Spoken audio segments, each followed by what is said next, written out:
Hey guys, and welcome to our review of Super Monkey Ball Banana Blitz, which is a very interesting game because first of all, it's a game from my childhood that I both loved and hated. But we're just gonna get right into it. So we're gonna move on to the game company / creator, which is Sega, right? It should be Sega. Yeah, Sega. I think there's an indie team behind it too, but like essentially, Sega is like the main group, kind of like Nintendo's like the main creator of the Mario games, stuff like that. So yeah, they've made games like Sonic and a couple other things. They're well known for Sonic though, and Super Monkey Ball. But yeah, so they're very interesting company. Not much to say about them, just because I don't know too much about them. Outside of the fact that they've made all the Sonic games, which I haven't really played a lot of Sonic. Sonic Frontiers looked cool, but I don't know. I never actually got it. Depends on what Sonic game you get, though. Like it used to be good, and then I had like a stride of just bad. But either way, they made that games, the Monkey Ball games, which Monkey Ball 1, 2, 3, and then Blitz is 4, I think. And I don't know if there's gonna be a 5th one. But either way, they're still a working company, so maybe. Moving on to what is done well. Banana Blitz specifically had really good music. We'll get to the music section later, but had really good music. It depends on how you play the game, because Banana Blitz is now on the Switch, which is how we played it, because we didn't want to do the Wii version, because I didn't have access to the Wii version. And so, because Banana Blitz HD or whatever they call it now, but it's the same game, just higher definition, and there's no motion controls, because in the original game there was motion controls, and my goodness, that was painful. But yeah, the HD version, we're gonna be talking about the one, the main game itself. So I'm gonna be talking about like the sort of the non-motion control part, because if we talk about the motion controls, I'm gonna give the game a worse rating just based on that. But in terms of the Switch version, which is basically the same game, the controls weren't terrible. There was a couple times that I remember specifically that maybe it was just the map that was bad, but like there's a lot of it's still kind of slippery, which is kind of how it works. I guess you're in a ball, so of course there's gonna be some momentum changes, but yeah, it's very slippery. But it kind of acts as a good challenge for the game for a lot of different levels. There's some levels that don't utilize it well, but there's a lot of, like 90% of the levels do utilize it well. It's pretty cool. The story is pretty interesting, I guess, because it's this like giant like pirate monkey steals these like golden bananas. It's kind of like Bowser, where he distributes his bananas all throughout the land and gives them to different bosses, and you have to go through the game and defeat the bosses, which is pretty cool. I like the story of that. The bosses also are really cool. I like all the different different bosses. There's different mechanics to each of them. Yeah, the mechanic is the same in terms of like you have to hit them in the weak spot, but the different like things they do in the boss fight, it's very different. Yeah, one is just like a literal train. So that's like pretty cool. That's not a train. It's like a walking. Wasn't it like a walking like centipede? It's like a walking dinosaur thing. But either way, something. But yeah, that was cool. Well, that was more frustrating out of all the ones. But either way, it's different though. Doesn't matter. Sure. So yeah, that's pretty cool. The levels are really cool, like in terms of where they take place. So World 1 is a forest. World 2 was like a plains area. I'm not sure what level 2 is meant to be. No, I think level 1 was plains, level 2 was forest. Then level 3 was ice, I want to say. Like ice. Snow or ice, whatever you want to call it. 4 was something. Was 4 desert? Maybe. I think 5 was like the pirate area, like the swamp pirate area. 6 was like the fungi magical place. 7 was the volcano, and then 8 is like heaven or whatever it is.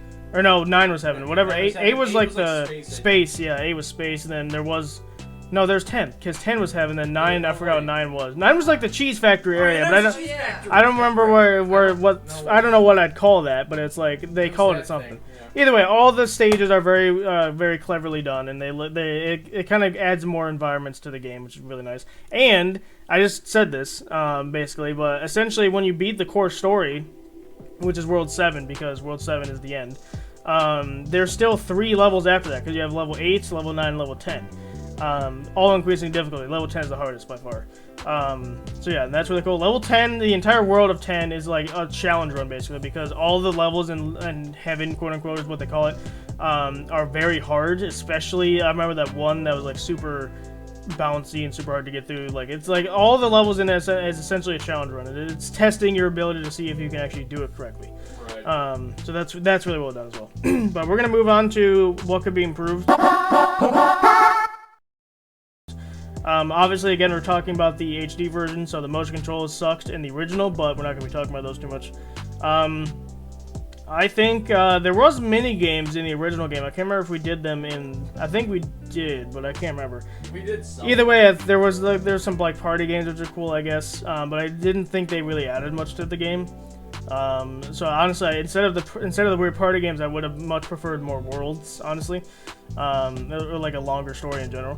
So I think the story was a little short because I believe we only did like what 5 or 6 episodes on it. It wasn't a long series or anything. It was pretty short because the story was short. And because I think we beat it must have been 10 or something because I think we beat a world a video or something like that. But either way, yeah. So like it was kind of short, and I wish it was longer. But I mean, obviously, it's a remake of an existing game, so it's not like they're gonna add new content for no reason.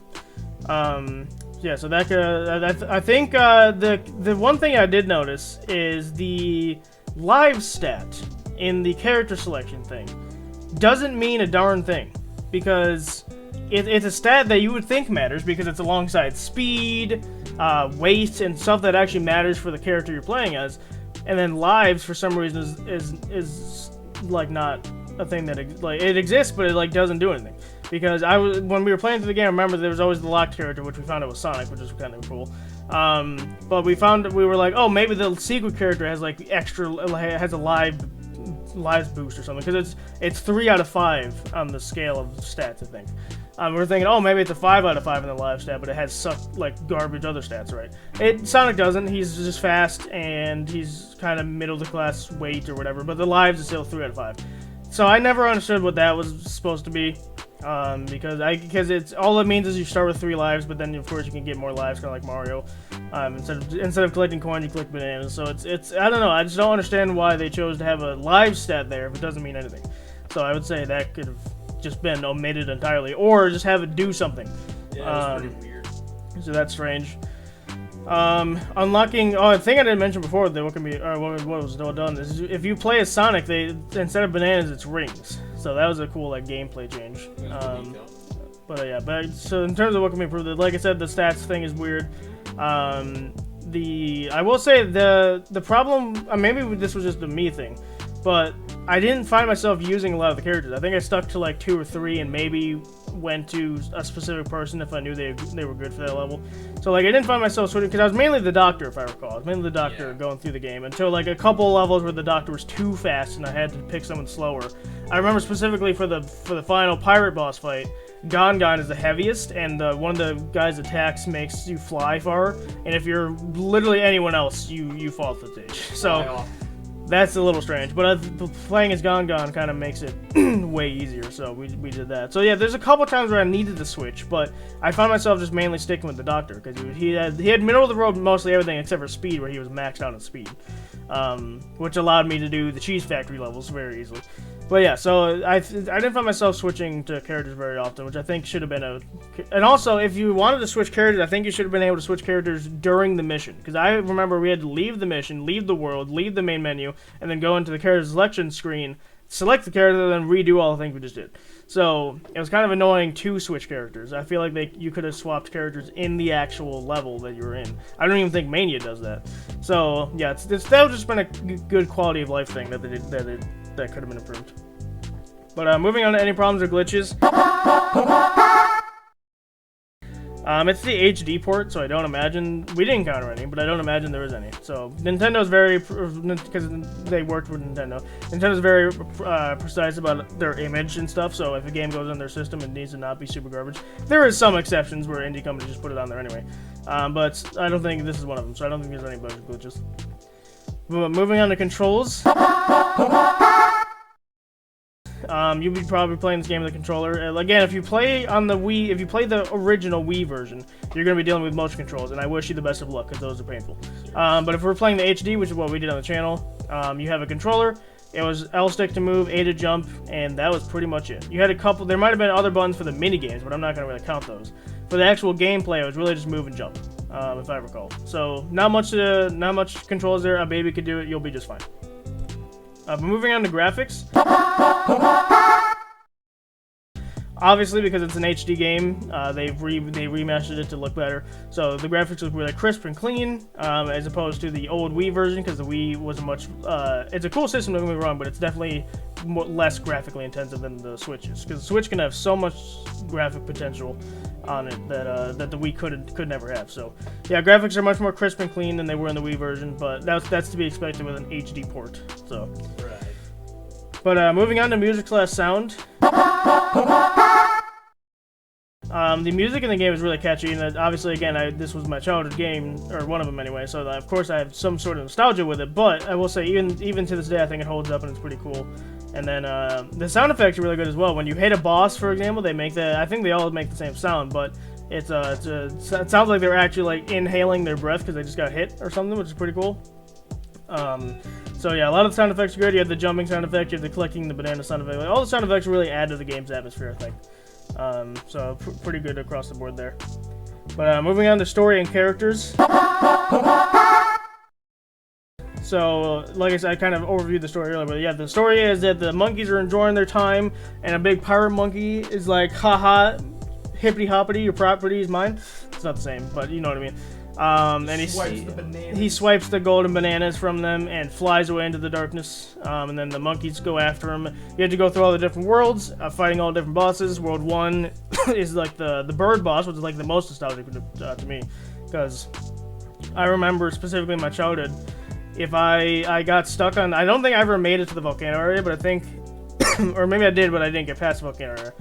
But if I got stuck on a boss and I was getting angry, I just swapped over to the bird boss because he was super easy, so I could feel good about it. Yeah, the bird boss. This World 2 was the forest, which would have been the guy with the jetpack, with the rockets. Oh yeah. If World 3 was the desert, that would have been the dinosaur-looking dude. Or no, sorry, World 3 was Ice. Ice was the singing lady. Yeti guy. The Yeti guy, that's right. Which is like, he does like the twirl thing. He was a little annoying, I guess, but World 4, if that was the sand, that should have been the T-Rex looking dude. It's a T-Rex centipede. It's a weird looking dude. It's a mechanical dinosaur, I'll say. And then World 5 was the Octopus. I actually like his boss fight a lot. He's really cool.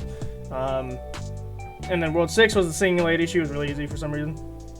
I guess I should have said this earlier, but I think the bosses were a little too easy. For being a boss of a game, especially the singing lady on World 6, which is the world before you finish the game, literally I don't think we got hit once. So like, I don't know. That was pretty. But she's cool looking. I like her thing that she sings so high pitched that the ceiling's falling down. That's pretty cool. And then World 7 is of course the main. Or no, World 7 was no. Oh, maybe you fight the guy separately, because the World 7 boss was the evil Ai or whatever her name is, where she had like the dark matter robot thing. Something like that. Because I remember that. So maybe you fought the guy separately, but World 8 was the space. World 8, 9, and 10 don't have bosses because they're special worlds. So I guess you can count the final level as the boss, but even then, that's skeptical. So yeah, but the story is you beat the big bad guy and you fly off into space. With your newly crafted like monkey's pirate ship thing, because you steal his pirate ship and you activate it with the bananas. Property so theft. he stole their property. It's only fair that and he's dead, you know. And who cares? But anyway, that's the story. On the characters, I'm not gonna remember all their names because they're really weird names. You have Gon, which is the big dude. You have the Doctor, which is the name I can remember all the time. Mimi, Baby. Sonic is technically in the game. You can't unlock him until you have to beat the game, though. And I know I'm missing someone. It's the middle person. I don't know the name. I have no idea. But either way, you get it. It's all like creative names and stuff. But those are the main guys, and those are the guys you play as. All of them having different sets. I don't recall the different sets. I know that I think is the main guy. He's like the Mario, where he's like all just normal stats, and then you have the Baby, who's like super. Lightweight but super slow, or there's lightweight but like he's kind of slow. Then you have Mimi, who jumps really high, has a really good jump, but they're kind of slow. So you get the idea. They have all the different stats, and it's up to you depending on what you want to play as. You can theoretically beat the game with one character, but we just swapped because some certain characters like Mimi, who's I'm hoping is the jumping person. She was really good on World 7 to be specific, if I recall. So yeah, a lot of that stuff. But those are the characters. Moving on to replayability. This is kind of a one and done game. I mean, if you want to, I guess technically speaking, there's the mini games after it. But once you play the minigames once, you're done with those too. I mean, you can come back to them if you want to just replay them. I don't think you're gonna see anything new though. So I'm gonna say it's a pretty linear game. So there's not too much replay value after you beat the main game. It's kind of like you beat the main game, you play the mini games, and then boom, you're not gonna really experience anything new after that because you've already seen everything. Because the levels don't change. And sure, you have Worlds 8, 9, 10, but I'm sort of including that in your first playthrough experience. Because of course you're going to play those already. It's not like you have to go to a side quest to unlock those. You just unlock those naturally. So I'm going to say for your first playthrough, you're probably going to experience 99% of the game. That 1% being if you want to play the entire game as Sonic for some reason, because I guess there's rings to collect. That's the new thing you get to see. So I'm going to put it at the very end of the linear section, because I think I could make a case for it to be in the middle section, but I think it's very linear to the point where, like I said, we did our episodes on it, and then we haven't touched it again. So, right. We're moving on to personal takes. Banana Blitz, both the HD and the original were, obviously the original was nostalgic and stuff, but the HD it's the same game, so I'm going to count it. It's very nostalgic to me because it's like one of the games I played when I was young. Like I said, we had a love-hate relationship because I loved the game, but I also hated it because it made me rage a lot because I hated motion controls and I would fall off the map all the time. But in the HD version, I remember having a lot of fun. There's a couple levels that made me angry still, but the game overall was really good. So we'll move on to Zachary.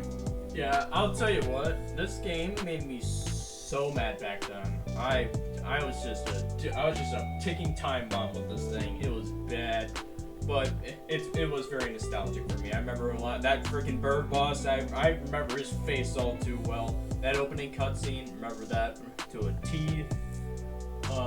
But it looked fun. Now I can't say because I didn't play the new one. Obviously, I didn't play the HD game, but it looked clean, looked fun, and obviously you don't have to worry about the pain-inducing motion controls anymore. So that's a plus. But it did look pretty infuriating at some points. But other than that, pretty good. All right, Isabel.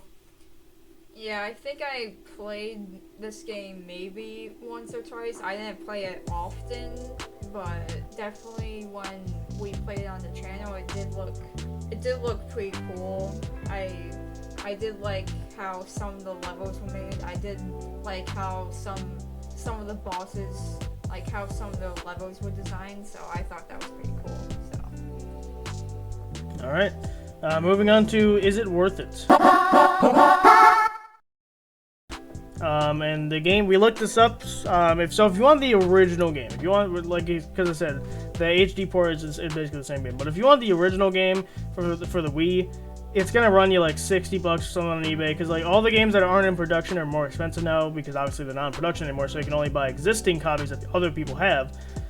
So you're gonna be around the 50 to 60 range. But if you want just the HD version, we believe it's $30 if it's not on sale. And $30 for a game is not terrible. It's half the price of like a big normal game that comes out nowadays.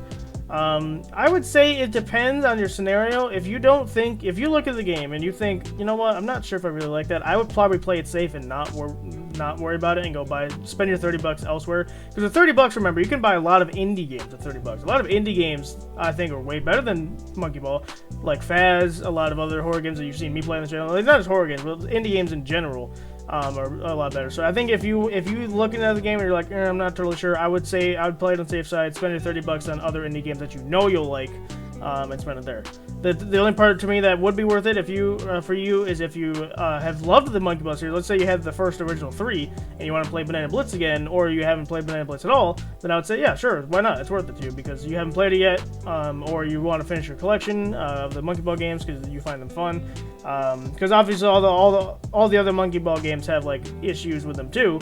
but this one specifically has a little bit less just because it's the HD version. They got remastered. So, with Banana Mania, they did too, but we haven't finished that game yet. So, yeah, I'd say it depends on the scenario, but if like I just went over, it depends on how much you value it, I guess. But moving on to the final rating, which is out of 10.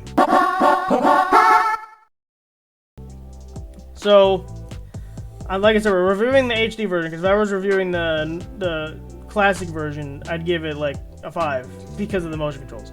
But because it's a HD version, they ported it. It's better graphics, but they still carry the nostalgia over. I'm gonna give it a pretty good 7. I think we give a lot of things 7, but that just means they're good games with like not much to complain about. Because I think an 8's too much to give it, because there's games that have way more replay value. Like I'm thinking of the games that we've given an 8 in the past, right? And I think those games surpass this game, and I don't want to give it a 6 because I feel like it doesn't deserve a 6, because again, I'm thinking of all the games we rated a 6, which is not many, but I'm thinking about those. I'm thinking the games we rated a 5, and I'm like, I don't want to put it down there. So I'm gonna give it a good middle of the road 7. I don't think it's maybe even a high 7, depends on how you look at it. But I think I'm gonna give it a good middle of the road 7. So we'll go to Zach though. Yeah, 7 is kind of the run of the mill. I feel like obviously 5 is middle of the road, but 7 and above is kind of where you want to aim as a game. 7, it's good. You know, it's not great, it's not horrible, it's not bad, just good. You know, it serves, it's pretty fun, does its job. You know, and you know, doesn't mean it's bad, but you know, it also depends. But you know, considering everything, like you said, it would have been way lower if this was the Wii version with the motion controls. My goodness, but for the HD port, good 7. I think it suits it well. All right, Isabel. Yeah, I think I'm also gonna give it a 7. That's kind of like the range I was thinking in, since I feel like giving it a 6 is kind of a bit too low, and giving it an 8, that's kind of like too much. So I think I'm gonna also give it a 7. All right, well there you go. That does it for that. So that's gonna do it for our review. We do custom outros for these, so you can check out the review playlist when that happens. But thank you guys so much for watching, and we'll see you guys next time.